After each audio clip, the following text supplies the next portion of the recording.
Hey, welcome back to a new video. This video is more advanced in terms of organizing widgets, because what we had so far is this window here. So the widgets are stacked vertically. But in this video, we will change this to this. So this is what we're going to build. As you see, there's a more advanced layout of the widget. So we have these two widgets stacked vertically and these two also stacked vertically, and both these two vertical layouts are standing horizontally. So this layout here, and then on the right you have this layout.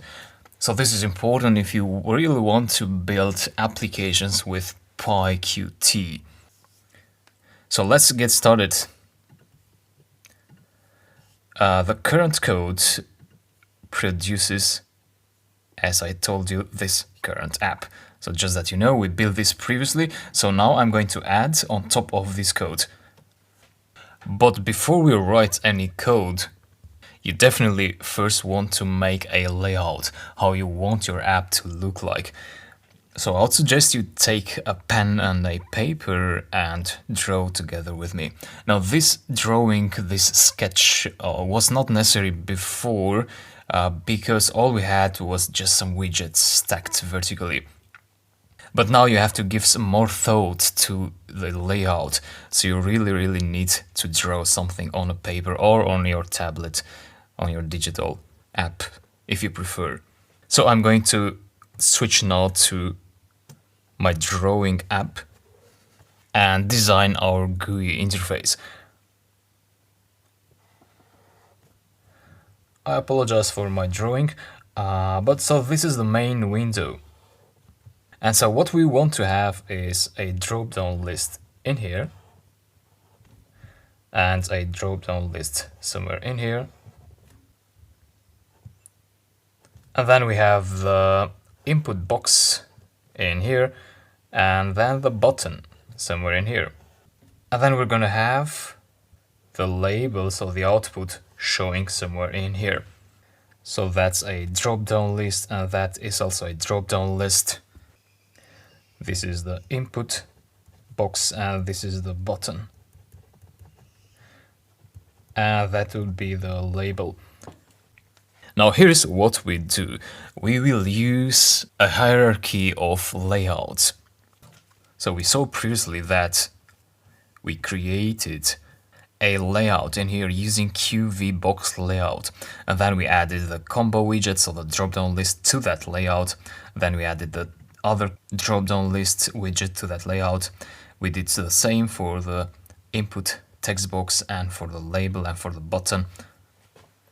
So that was one single layout, and that was a vertical layout, meaning that as we added widgets, the widgets were stacked vertically. Now we go back to our interface and we think of what layout we will have. So again, the first layout that we will have will be one big layout object. So let's call that the main layout. Then this main layout is going to have inside another layout, which is this one in here.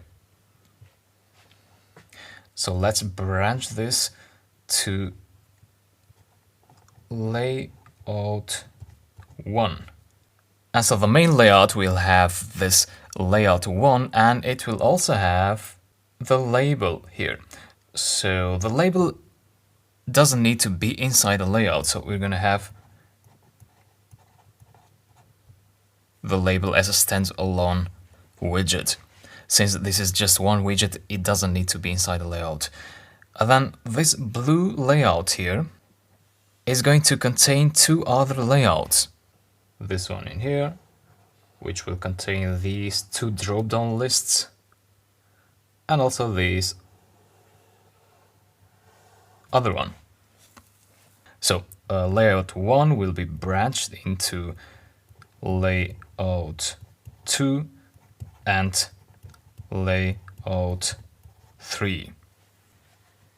And obviously layout 2, which is this one in here, will have 2 drop-down lists or combo boxes. So let's say combo 1 and combo 2. And layout 3 will have also 2 widgets, which is the input widget or a QLine edit widget, whatever you like to name it, and then the button. So that's it. So with that, we have included all our widgets in a hierarchy, in a clear hierarchy, and we're now ready to go back to our code and convert this layout into Python lines. And before we go back to our IDE to program this design into Python code, we first want to specify what type of layout each of these are. So is it a vertical layout or a horizontal layout? So let's look at main layout. As you see, this layout is made of this blue layout and the label. So the blue layout is on top of the label. So we're looking at a vertical layout. So I'm going to write here a V. So that is a vertical layout because its children are stacked vertically. And then we look at layout 1. Layout 1 is this blue and it has this layout here and this other layout. So these 2 layouts are stacked horizontally. So layout 2 and layout 3 are stacked horizontally. So this will be a horizontal layout. I'm going to place an H here. And then we have layout 2, which is this here.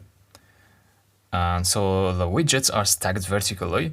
And the same stands for layout 3. So this is a vertical layout and this is a vertical layout as well. And that's it. Now we're ready to go back to our IDE and start coding. So to convert this design into Python code. I'm going to resize this window so that I see both my programming area and the design. So that's the current code, and we go down here where we define the app instance, the window that contains all the widgets, the layout, which is a vertical layout. So main layout is a vertical layout. That's the main layout. So QV stands for a vertical layout. So that's fine. But then what does the vertical layout contain? Well, it contains a horizontal layout and a label. So what I'll do here is I will create layout 1. So I can use the same names here that I wrote in the design as variable names in the code. So layout 1 is equal to QH box layout, which needs to be imported now. So let's import it in here. QH box layout, which stands for a horizontal layout. So Q. And once you create that layout, then you want to add that layout to the main layout, which is the variable layout. So layout.add layout, this is the method that is used to add one layout on top of another. So layout 1 will be the child of layout. So that was the first step, and then we have the label. So under this now I'm going to add the label. The label is currently somewhere in here. So those are the 2 lines that create and add the label widgets to the main layout. I'm going to cut those and paste them under here. So layout 1, output label is that, and then we add the output label to the main layout.